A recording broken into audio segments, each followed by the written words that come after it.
Start करते हैं तब अपना एनालिटिकल केमिस्ट्री। ये चैप्टर 4 है।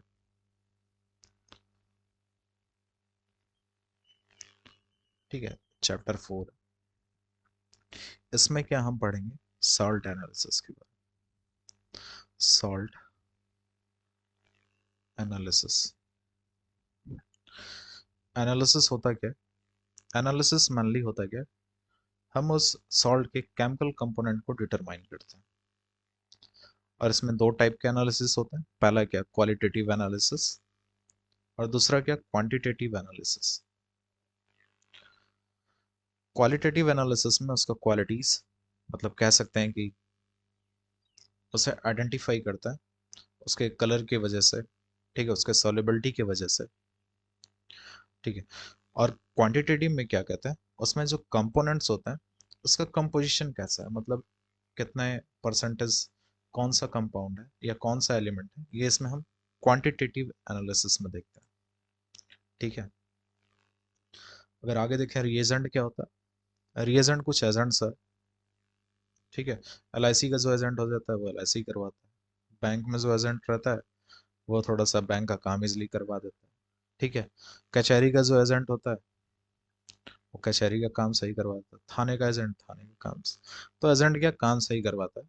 तो यहाँ पे भी वैसा ही है। एज अ केमिकल सब्सटेंस रहेगा वो, या तो वो एसिड रहे, ठीक है, बेस रहे,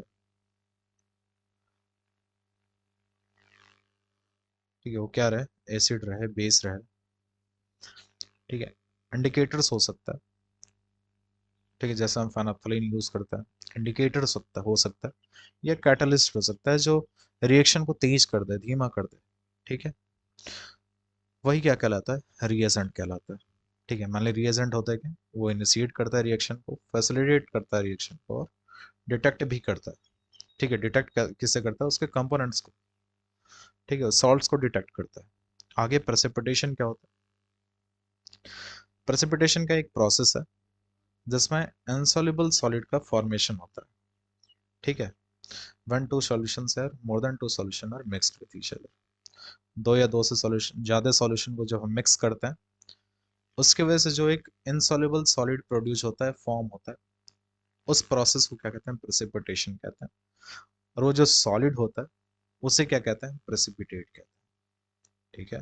प्रेसिपिटेशन आपने ज्योग्राफी में पढ़ा होगा कि जब वेपर कंडेंस होता है तो प्रेसिपिटेशन होता है। प्रेसिपिटेशन इन द सेंस बारिश होती है, स्नोफॉल होता है। ठीक है। ये सब क्या है? प्रेसिपिटेशन के फॉर्म। आगे क्या है? प्रेसिपिटेशन, प्रेसिपिटेट फॉर्म कौन करता है? जो इनसॉल्युबल कंपाउंड होता है, ठीक है, जो सॉल्युबल नहीं होता है, वही क्या करता है? प्रेसिपिटेट फॉर्म करता है। ठीक है। सैंड पार्टिकल ले लेंगे, वाटर में नहीं मिलेगा, वो नीचे जाके सेटल डाउन हो जाएगा, वो प्रेसिपिटेट फॉर्म करेगा। ठीक है। आगे चलता है। अगर आगे बात करें, दो टाइप के एलिमेंट होता है। पहला एलिमेंट क्या? रिप्रेजेंटेटिव एलिमेंट होता है। रिप्रेजेंटेटिव एलिमेंट अपने कैरेक्टरिस्टिक को डायरेक्टली शो करता है, और ये मेनली बिलोंग करता है एस और पी ब्लॉक के एलिमेंट से। एस ब्लॉक का एलिमेंट मतलब ग्रुप 1 और ग्रुप 2। ठीक है। क्या? ग्रुप 1 और ग्रुप 2 के जो एलिमेंट्स होते हैं वो रिप्रेजेंटेटिव एलिमेंट होता है। ग्रुप 13 हो गया, ग्रुप 14 हो गया, 15 हो गया, 16 हो गया, 17 हो गया, ये जो शो करते हैं ये भी क्या करता है? रिप्रेजेंटेटिव एलिमेंट होता है। मतलब ये शो करते हैं कि हम ये पॉजिटिव आयन रखते हैं, हम नेगेटिव आयन रखते हैं। ठीक है। और ये बीच में क्या है? ये डोनेट भी करते हैं, असर्ट भी करते हैं। ठीक है। तो इन्हें क्या कहेंगे? हम ट्रांजिशन एलिमेंट करेंगे, और ये डी ब्लॉक से बिलोंग करते हैं। और कलर की बात करें तो जो रिप्रेजेंटेटिव एलिमेंट्स होते हैं वो जनरली कलरलेस होते हैं। मतलब इलेक्ट्रॉन्स का ट्रांजिशन नहीं होता है, इलेक्ट्रॉन्स का एनर्जी लेवल में ट्रांजिशन होता है तो वो कलर शो करता है। ठीक है। वैसे क्या ट्रांजिशन एलिमेंट्स क्या करते हैं? वो कलर्ड आयंस होते हैं। ठीक है। अब आयंस की बात करते हैं। यहाँ पे ढेर सारे आयंस लिखे हुए हैं। कुछ कैटायंस हैं, कुछ एनायंस हैं। ठीक है। कुछ कलर्ड हैं, कुछ अनकलरलेस है। ठीक है। सबके बारे में नहीं देखना है, देखना है कुछ के ही बारे में। ठीक है। कौन कौन से? कलर्ड की बात करें तो हमें देखना है क्या? Cupric ion. ठीक है, ये ब्लू कलर में होता है। क्यूप्रिक आयन ब्लू कलर में, ferrous ion light green colour, ferric ion येलोइस colour होता है। ठीक है, आफ्टर रिएक्शन ये ब्राउन कलर भी शो करता है। ठीक है, ये इन तीनों के बारे में जान लीजिए। और अगर एनायन की बात करें तो परमैंगनेट जान लीजिए, MnO4 माइनस और डाइक्रोमेट जान लीजिए। ठीक है, इसका कलर क्या होता है, पिंक और पर्पल होता है, और ये ऑरेंज होता है, ये जानने के लिए। ठीक है, ऐसे हैं तो बहुत, सल्फेट है, ठीक है, हाइड्रोजन कार्बोनेट है, ब्रोमाइड है, एसीटेट है, एल्युमिनियम आयन है, मैग्नीशियम है, ये सब कलरलेस होता है। ठीक है, आगे चलता है। आगे है क्या, अल्कली क्या होता है, अल्कालाई है, अल्कली क्या होता है, ये बेसिक इन नेचर होता है। ठीक है, इनका नेचर क्या होता है, बेसिक होता है, मतलब OH माइनस आयन क्या करते हैं, कंटेन करते हैं अपने पास। ये हाईली रिएक्टिव होता है।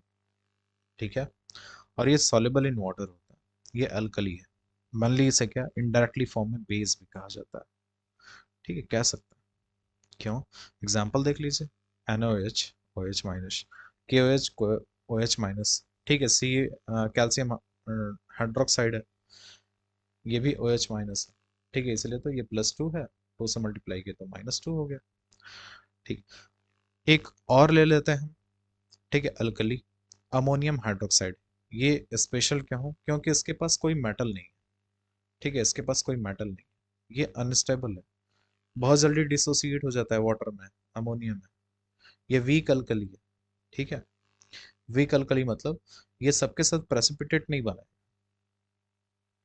जो थोड़ा सा लो रिएक्टिव हो जाएंगे, प्रेसिपिटेट नहीं बना पाए।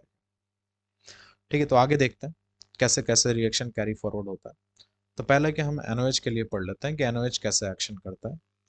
ठीक है, ये मेटालिक सॉल्ट है, कैल्शियम का मेटालिक सॉल्ट, आयरन का सॉल्ट, कॉपर का, जिंक का, लेड का, इन्हीं के बारे में हमें पढ़ना है, ज़्यादा नहीं। ठीक है, और ये करेगा क्या, बाई प्रोडक्ट में क्या मेटालिक सॉल्ट बनता है, और ये मेटालिक हाइड्रोक्साइड बनता है। ठीक है, इसी की वजह से हम क्या पहचान पाएंगे कि हमारा सॉल्ट कौन सा है। ठीक है, आगे चलता है। पहला है क्या, कैल्शियम, कैल्शियम 2+ है, कुछ भी ले सकते हैं, SO4 भी लगते हैं, कैल्शियम सल्फेट भी ले सकते हैं। ठीक है, इसको जब NaOH के साथ रिएक्ट करवाएंगे तो बनेगा कैल्शियम हाइड्रोक्साइड बनेगा, और ये व्हाइट प्रेसिपिटेट बनाएगा। ठीक है, व्हाइट प्रेसिपिटेट बनाएगा। आगे आयरन की बात करें तो इसके दो आयन है, ये फेरस है और ये फेरिक है। फेरस क्या ग्रीन इन कलर बनाएगा, और फेरिक क्लोराइड क्या रेडिश ब्राउन PPT बनाएगा। ठीक है, सोडियम हाइड्रोक्साइड के साथ। कैल्स ये रिएक्शंस थोड़ा सा ध्यान से देखिए। आगे क्या है, कॉपर सॉल्ट है। ठीक है, ये क्यूप्रिक आयन है, जब ये सोडियम हाइड्रोक्साइड के साथ रिएक्ट करेगा तो कॉपर हाइड्रोक्साइड बनेगा, और ये ब्लूइश कलर का होता है। ठीक है, हमने देखा भी था। ठीक है, कैप्रिकॉन क्या ब्लू कलर में था। आगे जिंक की बात करते हैं, तो जिंक हाइड्रोक्साइड बनाएगा, और एक्सेस ऑफ सोडियम हाइड्रोक्साइड के साथ ये सॉल्युबल भी होगा। ठीक है, सॉल्युबल होकर क्या बनेगा, सोडियम जिंकेट बनाएगा ये। ठीक है, सोडियम जिंकेट बनाएगा। आगे पीवी लेड की बात हो रही है, लेड नाइट्रेट यहाँ पे यूज किया गया सोडियम हाइड्रोक्साइड के साथ, बना क्या लेड हाइड्रोक्साइड बनाएगा, और ये सॉल्युबल होगा, ये चॉक वाइट इन कलर होगा इसका प्रीपीटी। जब एक्सेस ऑफ सोडियम हाइड्रोक्साइड या NaOH डालेंगे तब क्या ये सोडियम प्लम्बेट बनाएगा। ठीक है, ये भी व्हाइट पीपीटी के फॉर्म में रहेगा। आगे बात करते हैं, एक स्पेशल केस हमारे सिलेबस में डिस्कस किया हुआ है कि हमें देखना है क्या अमोनियम सॉल्ट के ऊपर कैसा एक्शन रहता है NaOH का। ऐसा क्यों दिया गया, क्यों कि जब ये रिएक्ट करेगा तो NaCl बनाएगा, एक सॉल्ट बनाएगा। ठीक है, सॉल्ट बनाएगा, वाटर, ठीक है, वाटर मिलेगा, और उसके साथ साथ अमोनिया गैस भी रिलीज होगी। ठीक है, इसी वजह से क्या ये थोड़ा सा इंपॉर्टेंट हो जाता है। पूछ देगा डायरेक्टली, जब अमोनियम सॉल्ट के साथ हम सोडियम हाइड्रोक्साइड रिएक्ट करवाएंगे तो बनेगा क्या, कौन सा गैस रिलीज होगा, NH3 रिलीज होगा। ठीक है, NH3 का इस्तेमाल होता है, थोड़ा सा पंजेंट सा, डायरेक्टली पूछ सकता है क्वेश्चन। ठीक है, आगे चलते हैं, NH4C क्वेश्चन दिखा भी देंगे, शायद क्वेश्चन ऐसा आया भी हुआ। आगे चलते हैं अमोनियम हाइड्रोक्साइड के पास, ये होता क्या है NH4OH, NH4OH, इसके साथ रिएक्शन करवाएंगे, किसका किसका, मेटेलिक सॉल्ट, क्या, कैल्शियम, ठीक है, Fe, कॉपर, जिंक, ठीक है, Pb, इनके साथ क्या रिएक्शन करवाएंगे, तो देखेंगे क्या होगा। कैल्शियम के साथ तो पहले ये रिएक्ट करेगा ही नहीं, कैल्शियम के साथ कोई डायरेक्ट रिएक्शन शो नहीं करेगा। क्यों नहीं करेगा, हमने देखा था क्या, जो NH4OH है, NH4OH है, ये बड़ा ही वीक अल्कली है, ठीक है। वीक अल्कली या लो कंसंट्रेशन होने की वजह से ये क्या करेगा, कैल्शियम के साथ प्रेसिपिटेट का फॉर्मेशन नहीं करेगा, ठीक है। आगे चलता है, फेरस के साथ क्या होता है, फेरस और फेरिक के साथ सिमिलरली वही चीजें होती हैं, ठीक है। ये नॉन मेटेलिक सॉल्ट तो बनेगा ही बाई प्रोडक्ट में, और इसमें क्या, फेरस हाइड्रोक्साइड बनाएगा ग्रीन कलर का, फेरिक हाइड्रोक्साइड बनाएगा रेडिश ब्राउन इन कलर, ठीक है। अगर आगे देखें, कॉपर के साथ क्या होता है, कॉपर के साथ क्या करता है, पैल ब्लू कलर में एक पीपीटी मिलती है जो कि सॉल्युबल होती है। यहाँ क्वेश्चन भी दिया, what do you observe when ammonium hydroxide is first added in small quantity and then excess in solution to a solution of copper sulphate, ठीक है। ये कॉपर सल्फेट का सॉल्यूशन है। पहले तो क्या, पैल ब्लू कलर में पीपीटी बनेगा, पीपीटी का सॉल्युबल रहेगा, उसमें हम एक्सेस ऑफ अमोनियम हाइड्रोक्साइड डालें तो क्या, टेट्रामाइन कॉपर हाइड्रोक्साइड मिलता है, ठीक है। टेट्रामाइन कॉपर हाइड्रोक्साइड मिलता है जब एक्सेस ऑफ सोडियम हाइड्रोक्साइड डालते हैं, ठीक है। दूसरा देख लेते हैं, जिंक में क्या होता है, जिंक या जिंक हाइड्रोक्साइड बनाएगा, वो जिलेटिनस व्हाइट कलर होता है, ठीक है। जिलेटिनस भी पढ़ सकते हैं, गैलेटिनस भी पढ़ सकते हैं, प्रोनाउंसिएशन के ऊपर डिपेंड करता है कौन क्या बोलता है। ये तो क्या सॉल्युबल होता है, ठीक है। एक्सेस ऑफ अमोनियम हाइड्रोक्साइड के साथ ये क्या होंगे, सॉल्युबल होंगे। और जब हम excess of ammonium hydroxide add करेंगे तब क्या बनेगा, टेट्रामाइन जिंक हाइड्रोक्साइड बनेगा। इसमें क्या, टेट्रामाइन जिंक हाइड्रोक्साइड बना था, और कॉपर के साथ टेट्रामाइन कॉपर हाइड्रोक्साइड बन रहा था, ठीक है। अगर लेड के साथ देखें तो ये एक वाइट पीपीटी फॉर्म करेगा, ठीक है। लेड हाइड्रोक्साइड और अमोनियम नाइट्रेट के बाई प्रोडक्ट के फॉर्म में बनेगा। आगे हम अगर इसे शॉर्ट में हम रिवाइज करना चाहें तो ये याद कर लेंगे जो हमने ऊपर पढ़ा था कलर के बारे में, ये डायरेक्टली मैच द कॉलम के फॉर्म में पूछ लेता है, ठीक है। अगर हम सोडियम हाइड्रोक्साइड देखें जो हमने NaOH के लिए पढ़ा था, ठीक है, कलर चेंज कर लेते हैं, NaOH के लिए फेरस सॉल्ट रहेगा तो क्या, डर्टी ग्रीन, फेरिक सॉल्ट रहा तो रेडिश ब्राउन, क्यूप्रिक रहा तो पैल ब्लू। और ये तीनों ही क्या होंगे, इनसॉल्युबल रहेंगे। कितना भी सोडियम हाइड्रोक्साइड डाल दीजिए वो प्रेसिपिटेट वैसा का वैसा ही रहेगा, सॉल्युबल नहीं होगा। आगे अगर लेड की बात करें तो लेड, जिंक और कैल्शियम, ये क्या, प्रेसिपिटेट वाइट प्रेसिपिटेट फॉर्म करेंगे। लेड क्या, चॉक वाइट रहेगा, जिंक क्या, जेलाटिनस वाइट रहेगा, कैल्शियम क्या, ऐसे ही वाइट रहता है, ठीक है। और ये तीनों ही सॉल्युबल होते हैं, ठीक है। और हमने क्या देखा भी था, जिंक और लेड के साथ क्या, बाई प्रोडक्ट, अगर हम एक्सेस ऑफ सोडियम हाइड्रोक्साइड डालें, अगर सोडियम एक्सेस में हम सोडियम हाइड्रोक्साइड डालें तब क्या बन रहा था, लेड के साथ सोडियम प्लम्बेट बन रहा था लेड के साथ, और जिंक के साथ क्या, सोडियम जिंकेट बन रहा था, ठीक है, जब NaOH के साथ हम कर रहे थे। आगे चलते हैं, आगे अमोनियम हाइड्रोक्साइड की बात हो रही है, मतलब NH4OH के साथ जब रिएक्ट करवाएंगे तब क्या होगा, फेरस क्या वैसे ही ग्रीन बनाएगा, फेरिक रेड, रेडिश ब्राउन बनाएगा, क्यूप्रिक क्या पैल ब्लू प्रेसिपिटेट बनाएगा। डिफरेंस क्या हो जाएगा, उसमें तीनों इनसॉल्युबल हो रहे थे, इसमें फेरिक वाला इनसॉल्युबल रहेगा, लेकिन क्यूप्रिक सॉल्ट क्या रहेगा, soluble in excess of ammonium हो जाएगा, ठीक है। अमोनियम हाइड्रोक्साइड हमने क्या वो क्वेश्चन वाला भी देखा था, ठीक है। ये ये एक्सेस ऑफ अमोनियम हाइड्रोक्साइड जब डालेंगे तो टेट्राएमाइन कॉपर हाइड्रोक्साइड बनेगा, ठीक है। और अगर जिंक की बात करें तो टेट्रामाइन जिंक हाइड्रोक्साइड बन रहा था जब हम इसको वाटर में सॉल्युबल कर रहे थे। ठीक है, लेड क्या है, इनसॉल्युबल होता है। ठीक है, अमोनियम हाइड्रोक्साइड के साथ इनसॉल्युबल होगा, कैल्शियम के साथ कोई रिएक्शन ही नहीं शो कर रहा था। ठीक है, आगे चलता है इस चैप्टर के सेकंड पार्ट में, मतलब action of alkalis on some metals. इसमें मेटल्स ऑक्साइड, ठीक है, और मेटल हाइड्रोक्साइड, सॉरी OH, ठीक है, मेटल हाइड्रोक्साइड के साथ रिएक्शन बताया गया।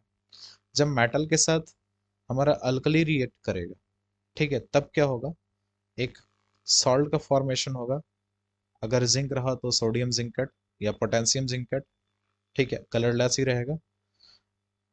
लीड रहा तो सोडियम प्लम्बेट, पोटेशियम प्लम्बेट, ठीक है, ऐसा बन रहा था, और उसके साथ हाइड्रोजन गैस रिलीज होगा। ये याद रखना है कि जब मेटल के साथ रिएक्ट करेगा हमारा अल्कली तो हाइड्रोजन गैस रिलीज होगा।